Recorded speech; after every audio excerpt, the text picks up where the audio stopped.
Yung mga par, kamusta? Errol Spence atras kay Crawford at Naoya Inoue laglag talaga. Pero bagong lahat mga idol, suportahan nyo naman ang ating channel. Maraming salamat po.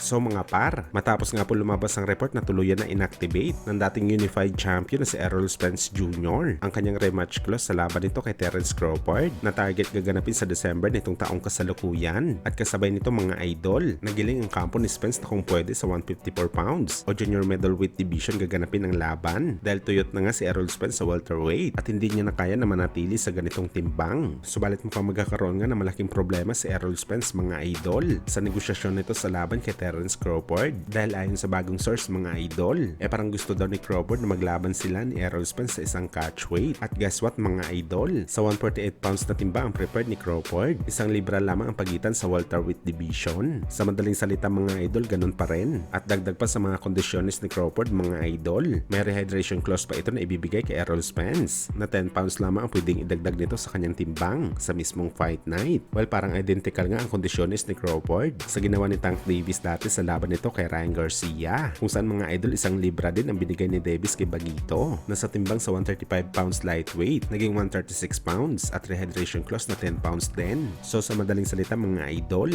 imbis humiling si Errol Spence na sana sa junior middleweight sila maglalaban ni Crawford, itilang napasama pa ito ngayon mga idol. Buti pa yung 147 pounds sila maglalaban, wala pang rehydration clause. Kumbaga open pa si Spence na mag-rehydrate, pero sa ngayon mas lalo pa siyang pipigain ni Crawford. Well, hindi naman natin masisisi ang undisputed champion mga idol dahil sa nakalagay naman sa kanilang kontrata kung sino ang mananalo sa unang laban, siya daw masusunod sa rematch. Kumbaga mga idol, siya ang i-side ng laban. Kaya dahil dito mga idol, mukhang gusto muna pag-isipan ng kampo ni Errol Spence ang rematch kay Crawford. Hindi pa sila nagbibigay ng panibagong statement, pero kung tayong tatanungin mga idol, hindi na tayo magugulat na walang rematch na mangyayari sa pagitan ng dalawang boxing superstars sa bakbakan.